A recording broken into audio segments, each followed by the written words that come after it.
Thank you very much, Mr. Chairman. I want to thank all of you. Let me begin, if I might, with you, Dr. Sturley. You've been a veteran of the tax reform wars, and I believe real tax reform gives everybody, not just those who were born on third base, the opportunity to get ahead, and the current tax system primarily benefits those who own the ballpark.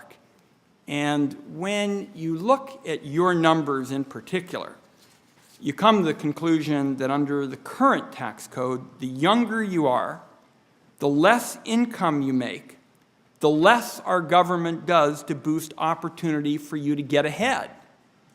And that sure is a poster child for a tax system that's in the business of picking winners.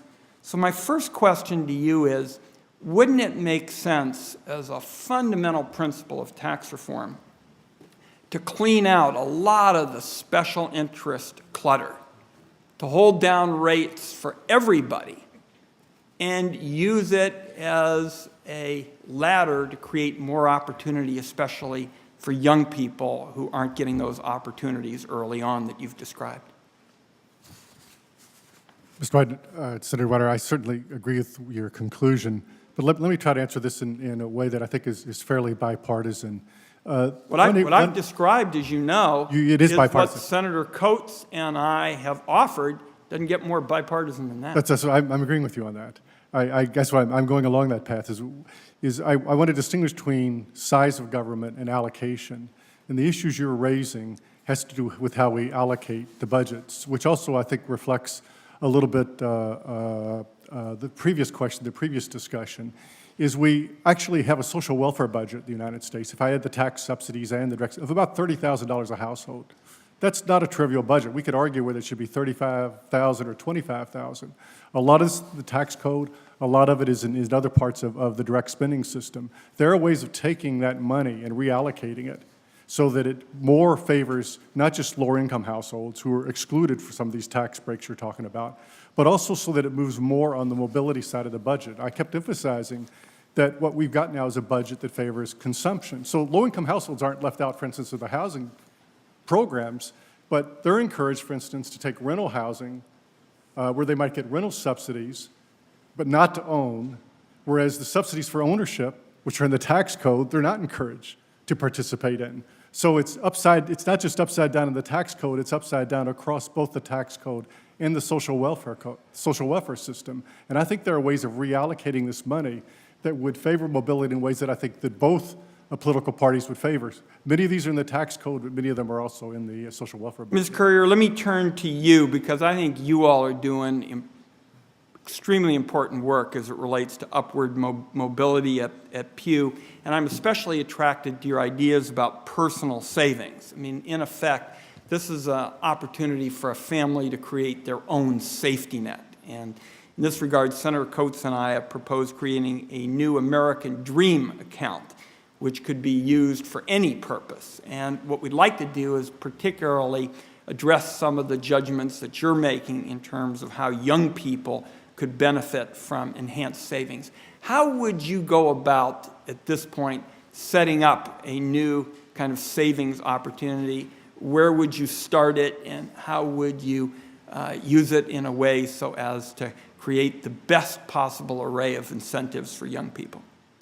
Well, I think, as you know, our project has been fortunate enough since its inception to work with a bipartisan group of thought leaders and advocates, including Dr. Sturley. They reflect views from across the political spectrum, and a few years ago they worked with our project to develop a set of policy recommendations that they unanimously agreed would enhance economic mobility. One set of those policy recommendations falls under the category of financial capital and includes a host of recommendations specifically about ways that families across the income distribution can develop savings.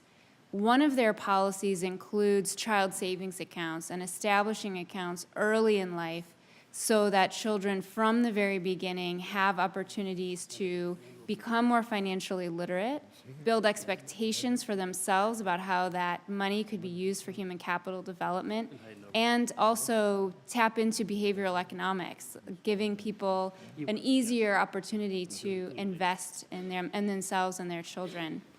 Mr. Chairman, if I could just ask one additional question.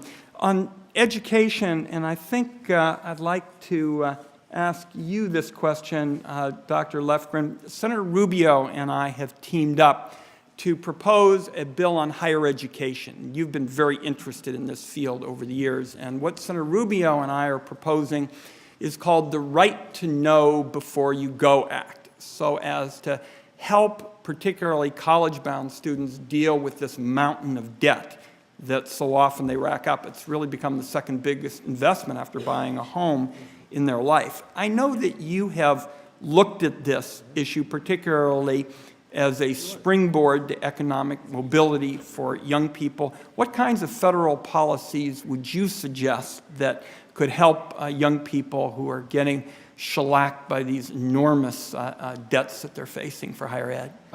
One thing that I actually want to make clear is that higher education is still one of the best investments around.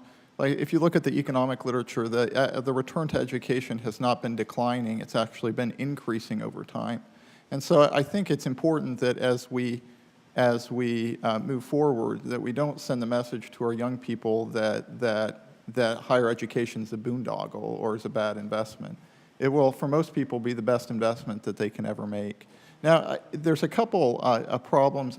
Like a lot of the sort of mountains of debt comes from, or the big problems are people who go to expensive private colleges and major in things that don't have a very high financial return, and so there's an issue of major choice. And then there's also an issue of where you look at some of the private college or the for-profit colleges that cater to sort of disadvantaged applicants. In some ways, they provide an opportunity, but many of those people who go through those programs have very poor outcomes. Thanks. I think that. Oh, I'm please. sorry. Please. I think what I would like is for there to be just a lot more information about, for example, if colleges sort of gave information on what a typical labor market outcome is for people who go through their institution or people who go through their program, so that people can make informed decisions, but still make efficient. That is exactly what Senator Rubio and I are proposing. We want young people to have that kind of information in front of them. The fact of the matter is, today, in many respects, you can get more information about buying a used car than you can about the point you're making in terms of what your economic prospects are when you get a degree from a particular school. So we're going to be following up with you because I think your point is spot on. Thank you, Senator Hatch.